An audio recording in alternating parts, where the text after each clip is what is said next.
पेश है हिंदी जबान में अपडेट। भारत में सेफ्रोनाइजेशन न्यायिक व्यवस्था तथा सशस्त्र बलों सहित भारत की सभी संस्थाओं में प्रवेश कर चुका है। हिंदुत्व विचारधारा भारत की राजनीतिक तथा सामाजिक व्यवस्था में धर्मीकरण का आधार है।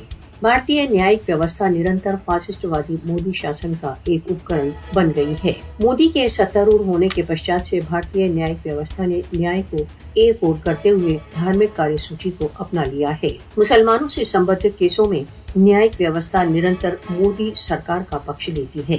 हिजाब, बाबरी मस्जिद तथा आर्टिकल 370 पर निर्णय न्यायिक हिंदुत्व पक्षपात का रहस्य उद्घाटन करती है। भारत के धर्मवाद का लक्ष्य हिंदू प्रभुत्व तथा हिंदू जीवन व्यवस्था को लागू करना है। भारत के तथाकथित प्रजातंत्र में सैफरन शासन के अंतर्गत धार्मिक अल्पसंख्यकों के लिए कोई स्थान नहीं है। मोदी की सैफरन व्यवस्था निरंतर मुसलमानों तथा अन्य अल्पसंख्यकों के विरुद्ध संघर्षरत है। हिंदू अतिवादी व्यवस्था के अंतर्गत अल्पसंख्यकों के जीवन, अधिकार तथा स्वतंत्रता सभी खतरे में है। मोदी शासन व्यवस्था इतिहास को पुनः लिखना चाहती है तथा भारत को एक हिंदू राज्य का रूप देना चाहती है। मुस्लिम मूल के नगरों तथा महत्वपूर्ण स्थलों का पुनः नामकरण सैफरन भारत की महत्वपूर्ण चाल है।